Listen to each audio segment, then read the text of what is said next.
खून इतना ज्यादा है कि ये साफ पता चल रहा है कि किसी को जान से मारने की पूरी तरीके से कोशिश की गई थी। पुलिस प्रशासन ने ये भी कहा कि यहाँ पर केवल लड़ाई झगड़ा हुआ था, कोई मारामारी नहीं हुई है, किसी की जान नहीं गई है। लेकिन अगर केवल लड़ाई झगड़ा होता तो केवल लड़ाई झगड़े में इतनी ज्यादा मात्रा में खून नहीं होता है। लगातार संगम बिहार की पुलिस पर उंगलियां उठाई जाती है कि संगम बिहार में जिस तरीके से अपराध बढ़ रहे हैं, पुलिस उस पर शिकंजा नहीं कस पा रही है। किसी पर कई बार चाकुओं से वार किया गया होगा, यही वजह रही होगी कि यहाँ पर इतनी ज्यादा मात्रा में खून पड़ा हुआ है। सटीक खबरों का सीधा असर। आप देख रहे हैं एनसीआर समाचार, सच्ची और पक्की खबरें। नमस्कार, मैं नमिता चौहान और आप देख रहे हैं एनसीआर समाचार। इस वक्त मैं मौजूद हूँ संगम बिहार के केएसके स्कूल के पास ही में उसके बैंक ऑफ बड़ौदा है और इसी की सीढ़ियों पर बीती रात एक व्यक्ति पर चाकू से हमला किया गया। इस वक्त वो व्यक्ति जिंदा है या मर गया, इस बात की पुष्टि नहीं हो पाई है।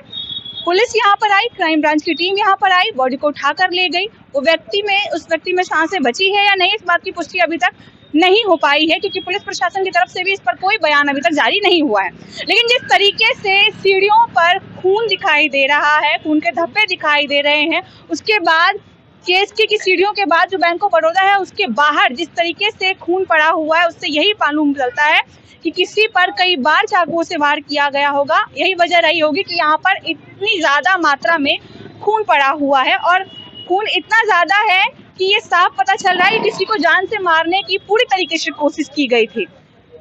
पुलिस प्रशासन ने ये भी कहा कि यहाँ पर केवल लड़ाई झगड़ा हुआ था, कोई मारामारी नहीं हुई है, किसी की जान नहीं गई है।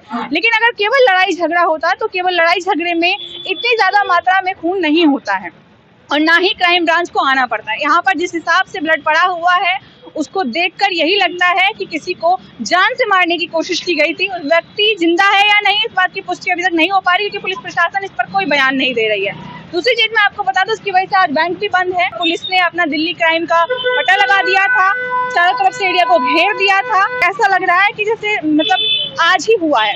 आसपास के लोगों से जो जानकारी मिली है उसके मुताबिक आज सुबह की ही घटना बताई जा रही है। करीब 4 से 5 बजे की ये घटना बताई जा रही है, जब व्यक्ति पर चाकुओं से वार किया गया था। ऐसा भी हो सकता है कि कोई नशेड़ी हो, कोई पीने खाने वाला हो जो वहां बैठा हो और उस पर किसी ने लूटपाट के इरादे से वार किया हो।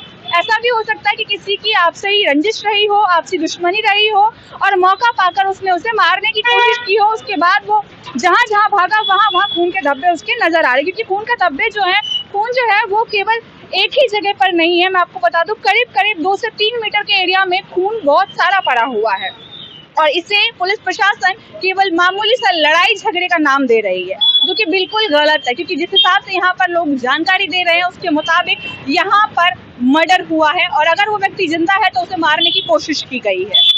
संगम बिहार में ये पहली घटना नहीं है जब इस तरीके की वारदातें हुई है। कई बार ऐसा हो चुका है और कई बार लोगों की जान जा चुकी है। कई बार तो जहां मारा जाता है वहीं पर लोगों की जान चली जाती है। दिल्ली पुलिस अपनी नाकामी छुपाते हुए यहाँ पर नजर आई है। लगातार संगम बिहार की पुलिस पर उंगलियां उठाई जाती है कि संगम बिहार में जिस तरीके से अपराध बढ़ रहे हैं, पुलिस उस पर शिकंजा नहीं कस पा रही है। अपराधियों के हौसले बुलंद हो रहे हैं, लेकिन दिल्ली पुलिस अपनी कोशिशों में फेल होती हुई नजर आ रही है। कुछ ऐसा ही आज भी हुआ। जब यहाँ पर इतनी बड़ी वारदात हुई तो दिल्ली पुलिस अपनी नाकामी छुपाते हुए, अपनी कमजोरियां छुपाते हुए इस मर्डर को, एक जानलेवा हमले को मामूली सा लड़ाई झगड़े का नाम देने लगी, झूठ बोलने लगी। यहाँ पर जिस तरीके का माहौल है, मैं आपको बता दूं, इतनी ज्यादा बदबू आ रही है ब्लड की कि उससे साफ पता चलता है कि किस तरीके से यहाँ पर घटना घटी होगी। लेकिन फिर भी दिल्ली की पुलिस ने झूठ को छुपाने के लिए, अपने नाकामी को छुपाने के लिए लगातार झूठ परोसती हुई नजर आई है। संगम बिहार में कई बार ऐसा हो चुका है और संगम बिहार की पुलिस हर बार फेल होती हुई नजर आ रही है। मैं बार बार इसलिए कह रही हूँ क्योंकि संगम बिहार में आए दिन हमले होते हैं, आए दिन मर्डर होते हैं, आए दिन लूटपाट की घटनाएं होती है, नशाखोरी होती है और पुलिस उस पर कुछ भी नहीं कर पाती है। कई बार तो लोग ये भी आरोप लगाते हैं कि पुलिस प्रशासन जानबूझकर ये चीजें होने देती है और उस पर शिकंजा अगर कसना चाहे तो वो कस सकती है, लेकिन वो करती नहीं है ऐसा। खैर, सच क्या है वो हम नहीं जानते। सच क्या है वो जनता ही जानती है या पुलिस ही जानती है, क्योंकि जनता जिस तरीके से आरोप लगाती है उसके मुताबिक पुलिस अपनी ढिलाई करते हुए नजर आ रही है। संगम बिहार एक ऐसा क्षेत्र बन चुका है जहां पर अगर किसी दिन हमले ना हो किसी दिन गोली ना चले, किसी दिन किसी की हत्या ना हो, तो संगम विहार के वासी ये सोचेंगे कि शायद आज हम कहीं और ही जी रहे हैं, किसी और युग में आ गए हैं, और शायद यह वो संगम विहार नहीं रहा। संगम विहार कुछ चीज़ों के लिए ही फेमस है। पहली चीज़ पानी की समस्या, दूसरा उनके सड़कों पर जाम की समस्या, तीसरी उनके सड़कों पर जल भराव, और उसके बाद सबसे बड़ी चीज़ यहाँ पर होने वाली आए दिन रोजाना की घटनाएं, फिर चाहे वो लूटमार की हो, चाकू चोरी की हो, या फिर वो हमले की हो, जानलेवा हमला। इस तरीके की चीजें हो रही है संगम विहार में।